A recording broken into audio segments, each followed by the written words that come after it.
name's Danny Henry. I'm the oldest of 10 brothers and sisters.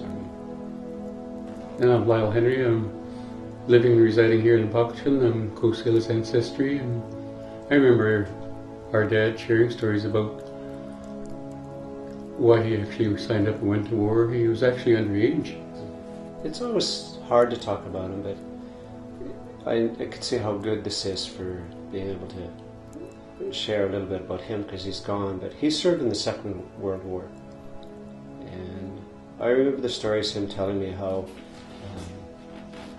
difficult that was to be away from home and to sign up into something that was pretty scary for him.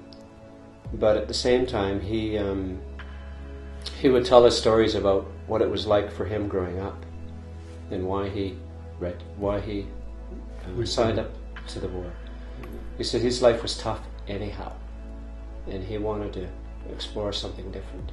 And he would talk about losing friends or carrying people with one leg gone or one arm gone and having to carry them and try to keep them alive. And he wouldn't talk an awful lot about that, but every now and then he would talk about those experiences and what it was like to grab people and to hold people. And he said he would run, and they would run and run and run, and because there was so much gunfire and so much going on, and him and his buddy would start out from one hole and get to the next, and he'd look back and his buddy never showed up. So, I remember as a young boy in numerous Christmases, our family was our mother was quite religious, and we always went to midnight mass. Dad always stayed home. He watched the war movies, and at one point we forgot something. Had to go home, pick up something, and come back to the mass. The mass was here, not too far from here. And walked in on my dad. He had a couple of tears. And this is coming from a real brave guy. He's remembering his friends that he left over there. So that little while, Dad actually talked. He didn't talk about war too much.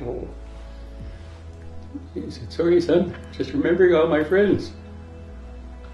You got left over there." He used to always say this to us. He said, when we would go fight, and we'd fight for this hill, he said, we battled in blood and people dying from the other side and our side and people dying. And he said, friends being lost. And he says, I didn't know what it was for, but I was scared. I had to do it because either that or I was gone, he used to say. But he says, but a lot of us used to stand there as Canadians, as people from Canada. And he said, we'd sit there and we'd win. And people are screaming, all the guys are jumping and hooting and hollering because we won this little battle out of a hill. But he said they'd always play the Commonwealth song, he used to call it. He said, God Save the Queen. They'd always play that. And he says, and we used to stand there and watch it. They raised the flag, and he said that's what they did. But he says, you know what? There's never been a man prouder than me.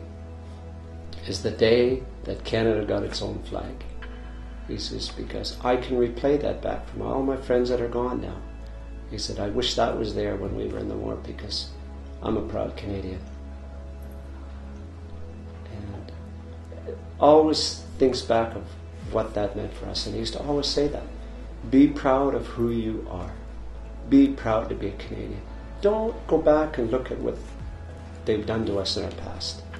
He said, yeah, I could be mad. I could be real. I could be very angry with Canada. I'm very angry with the people. He says, but it's gone. He says, you look this way and be proud of who you are. And be a proud Canadian. And every time that Canada song goes, stand up, be proud of it. And that's what he used to teach us. That's what freedom meant for him.